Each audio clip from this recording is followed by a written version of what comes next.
So welcome everybody to the track on leadership in software quality.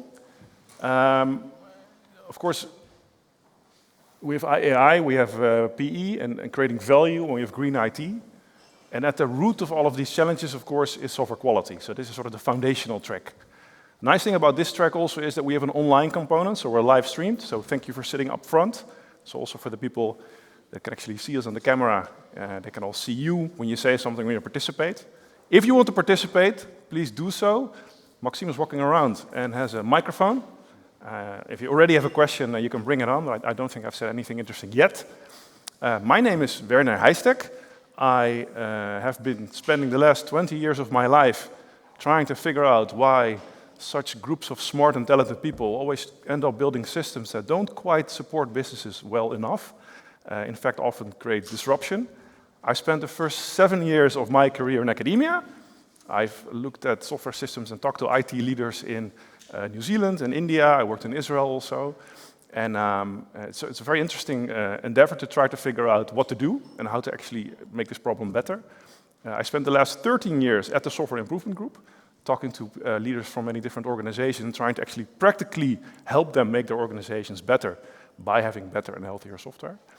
Today I get to talk to even more IT leaders. We have 3 parts to this track. The second part consists of a keynote by Ger Kloet, who is going to talk about the consequences of software quality at ASML, one of the world's most impressive organizations. I'm very curious to hear what you have to say, Ger. After that, there's a panel in which we have Vincent de Ruiter from Konecranes and Bram Hoefnagel from Van der Lande, where we're going to talk about IT quality. But first of all, I get to talk to Bart de Win. Bart, can you join me on stage? Give me a hand to Bart. Bart is from PwC Belgium, and I'll make sure the first question is you introducing yourself.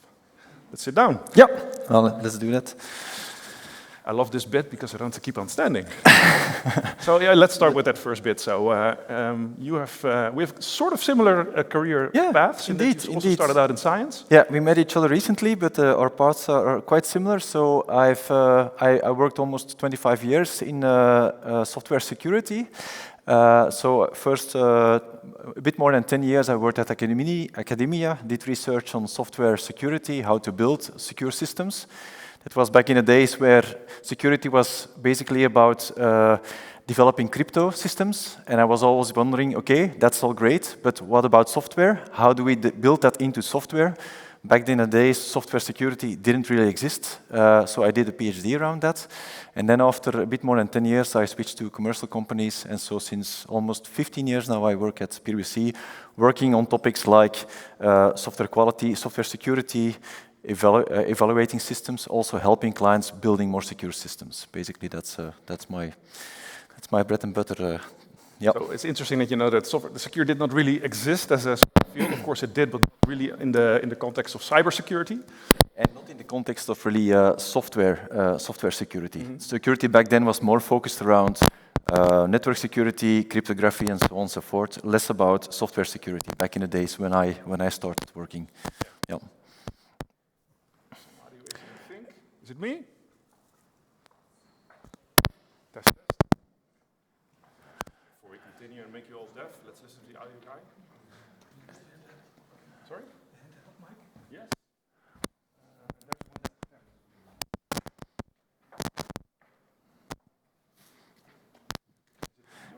Is it me? All right. Okay. I'll use this as well. Okay. Too much technology. Test. Can we get back on? Hello. Is it me? Oh, it's Here you go. I was the problem. I hope you still all have your hearing. So one of the questions that Luc got was, I don't know if you remember, all in the beginning, was what changed? So some of the problems that Luc talked about are not new problems in IT. And so the question was, what changed? And I think, so when I started working at SIG 13 years ago, and we were asked to do a quality assessment of software systems or IT landscape, I would always ask, should we also look at security? And then mostly people would look at me blank and say, why? That's not something we do, that's not interesting, why would you look at that? There's no budget for that. Of course, that changed a lot. I guess you recognize this. Yeah, very much. I think there has been more and more focusing is coming on security, and I think for two reasons. First of all, if you compare now to, let's say, 15, 20 years ago, the number of attacks that we got on systems was very low. There were some viruses that were spread, even with floppies and so on and so forth, but we had very, very little amount of attacks. Nowadays, it's all over the place. If you I'm quite a fan of security.nl, which sends out a regular basis, like the news on security, and it's basically an entire list every time of all companies that got attacked, 0 days, whatever, how we can attack systems. So there's a lot more problems in software or enterprises being attacked. That's one thing.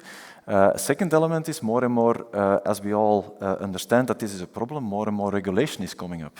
So we have NIS2 regulation, we have CRA regulation coming up, a very important one for software, which obliges companies to basically make sure that you spend enough time and effort on building security quality into systems. And so that actually increases the focus on security in your software, and I think it's a good thing. Because I've been working on software for a long time. Well, if you would have asked me 10 years ago, how is it going? My answer would be, I think we're losing the battle. Because we're trying to build secure systems, but our attackers are being faster than us. And there's so much software that we have to secure, we cannot keep up. And so we're basically kind of losing the battle. And so we have to increase our investment in security in software. Otherwise, otherwise, it will. The problem is huge, basically. Yeah. Losing the battle. That's harsh. So, one thing. So I recognize that a lot of new regulation is coming in, and I see that there are multiple ways of reacting to this. So some organizations, what they do is they translate this into more policy. Yeah. So I don't know if there's anybody in the room recognize that they might have in their organization a very large, extensive security policy, but that doesn't necessarily find its way to the development organization. Who recognizes this? Let's make a concrete question. Who knows that their development department has a very concrete definition of done around security? It's not a big group. It's actually sort of representative for what you see in industry, I think. Do you recognize this focus on policy versus something very actionable for developers? I would have a follow-up question. That definition of done that is clearly specified. To what extent is it in line with the security policy that might be there in the organization? Would that be the case or not? All right. Yeah. All right.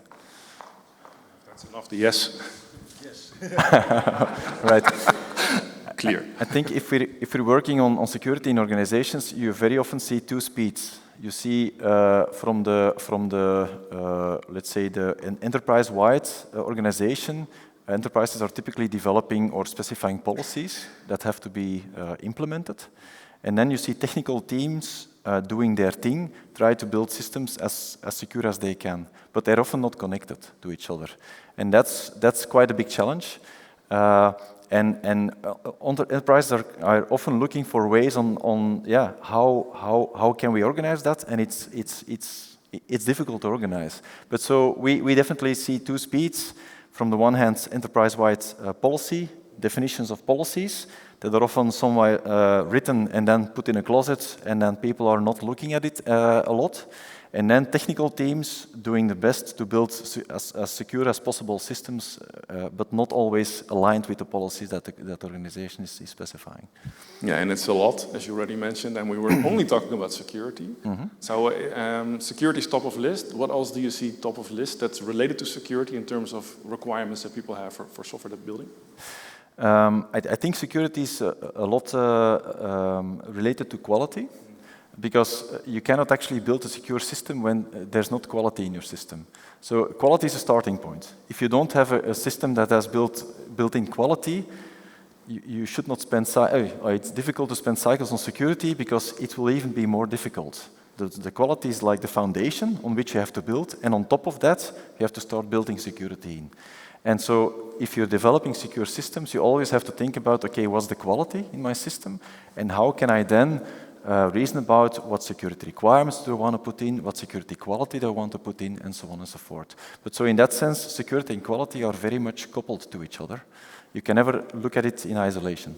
Yeah, so the degree to which you can actually identify a vulnerability and understand how to solve it and then actually address it is a function of how maintainable a software system is. Well, maintainability of a software system helps because, well, there will always be vulnerabilities in your software.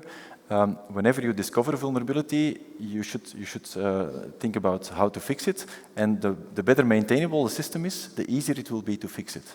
So a good quality system, good maintainable system will also make it easier to maintain your security properties of your system. So definitely, yeah. And when you talk about maintainability, you're also talking about architecture, sort of the organization of smaller parts of the system into larger parts. Do you see that being managed well and seen as a part of security management? As part of security management, not so much, I think. In general, well, we do a lot of one-time assessments. So for our customers, we analyze software systems on a code level, dynamic properties of a system, but also architecture.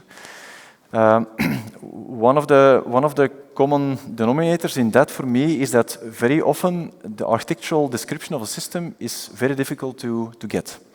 So when we talk about to customers, okay, can you give us a description of how the system is being, what's the architecture of the system? We sometimes get a diagram, we sometimes don't get it. When we did a diagram and we talk to actual architects of developers, it always turns out, or very often turns out, that the diagram is not up to date. And so when you really want to talk about or reason about the software system, you always have to, well, get yourself an updated version of the architecture of the system. So quite often it's a challenge. It always it for sure has to do with software systems are being developed, maintained a lot, and they change a lot. So it's hard to keep up with maintaining that architectural description. But of course, reasoning about security and about maintainability as well, for that, an architecture is an important artifact. So, well, it's a requirement to be able to work on it and improve your software system for sure. So we have a barrage of requirements. We have architectures that are not correctly described, so that they need to sort of be manually recreated or at least made as accurately as possible. This sounds like a lot of expensive work, and we need to run businesses. We need to, essentially, this is not core business. This is all, enabling or disabling if it doesn't go very well, if you're actually losing the battle. Should we just lower requirement standards a little bit? And aren't we too strict and too much focused on quality? And can't you make a lot of money with sort of a lower quality system? Isn't that fine? That's an interesting thought. In my opinion, we should not lower the quality bar. The quality bar, from a security perspective, was already quite low. I think you think it's already low?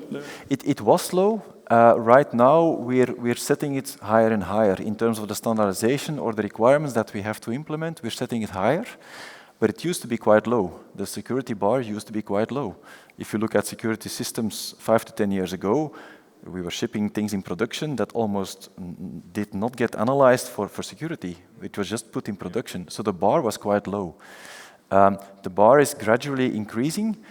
I think we have to. We cannot afford ourselves to put software in production that is very poor in terms of security quality. We do a lot of next to security the software that I work on. We also do a lot of penetration testing. And if we have to attack companies, we can either attack it through the network, but also through the software. The network is typically the first point where we will look. We will see, are there any open ports or whatsoever, any services with known vulnerabilities. Those the low-hanging fruit. Low-hanging fruit. If these are not there, we will start looking into software and we break in companies through the software. So I think lowering the bar, it's not we cannot afford it. Now there is an argument to be made in, and especially in today's world around software agility, agile development, DevOps development, so very fast-paced development. It's very difficult to wait for putting software in production that you're not fully sure when you're not fully sure that it's 100% watertight. because we're getting better at rapidly producing software and putting it in production, the risk of a software, the risk posture of a software changes a bit. In a sense that if we were developing waterfall 10 or 15 years ago, and you would notice once the software was in production that there would have been a vulnerability in there, you would have to be waiting 6 months or a year to put a new version in production. Today, that is not the case. We can actually push a new version of the software out in less than a day. With that in mind, the risk posture of your solution changes a bit, meaning that if you find out that there is a problem in your software, it's much easier to fix it and to deploy a new version. So in that sense, you can think about risk different than it was the case 10 years ago. That also means that maybe it's not necessary to put software in production that is fully 100% secure, but then you also should be thinking about mitigating measures in the sense that maybe it's not 100% protected, but then you should work on detecting when something is happening. And so there is a focus shift from protecting your software and making sure that before you put it in production that it's 100% watertight, to spending more effort in detecting when something goes wrong. And if you know that something goes wrong, then you can build a patch to your system, deploy it, and continue like that. So there is a shift going on, and I think it's quite a logical shift. But of course, you have to do that shift then. So you mentioned agile teams. Yeah? So I don't know, is there any, for the people in the room here, do you have sort of agile autonomous teams? Maybe I should leave the word agile out because it means so many different things. Agile autonomous teams. So teams that relatively autonomously decide how they implement things. How far does that go? Do they also decide on their own technology? No. Sometimes? They are allowed to, but we are a development agency working for larger telecoms and financial services. We have been audited by you in the past, and we passed. So, we're not, might not be the general one in the room, but yeah, they are autonomous. And so the other person more people raised their hands. I'm curious as to how autonomous these teams are. Well, technological decisions is... 1 second. And the people at home can also hear you. Thanks. Decision to choose technologies, those that are decided by the team, also how frequently they will deliver, the security of the software, the quality, these are decided by the team. So the teams get to set their own level of security. Yes. And is that a satisfactory level as the organization is concerned? Do you have an opinion on this? It's a trade-off, depending on the time and budget that we have to do some trade-off, how much secure we can make, how much quality we can deliver, because there is a business need that we need to deliver. So, as you said, most of the time we lose the battle because we have to deliver fast and in a cheap way, but we do our best to deliver the best quality and the secure software as much as we can. That's where the pen test comes in, that's where the static code analysis comes in, the one that we can easily and cheaply implement. But it's not enough. Yeah, thanks. Losing the battle again. Can I pick in on that? I think so. We all know the concept of shift left. You should think about security and quality as early as possible in design. I think for security we have a lot of work in trying to automate security activities more. Because suppose we're doing threat modeling, for instance, thinking about what are the threats. That's quite of a manual activity.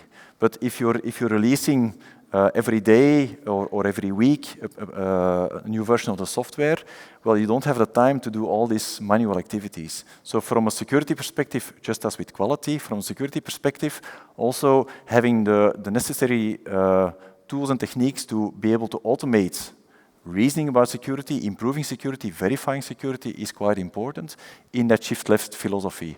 So doing the pen test, but during coding, maybe during design, what can we do to reason about security as much as possible upfront in a more automated way? I think that's kind of the challenge that we're looking into, or that we have to look into.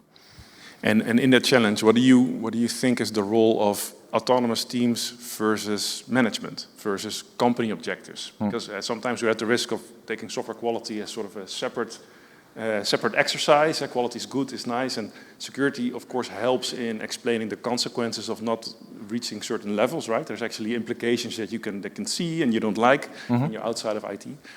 But other consequences when it comes to software not being built very well are often not very well linked to how software is built. So I'm kind of curious what in your experience or in your opinion the role is of more senior management. Should they get more involved, and how could they do that, because it's a relatively technical field? Yeah, I think there's two answers to this. A first answer is, as senior leadership, I think it's important to set the guidelines.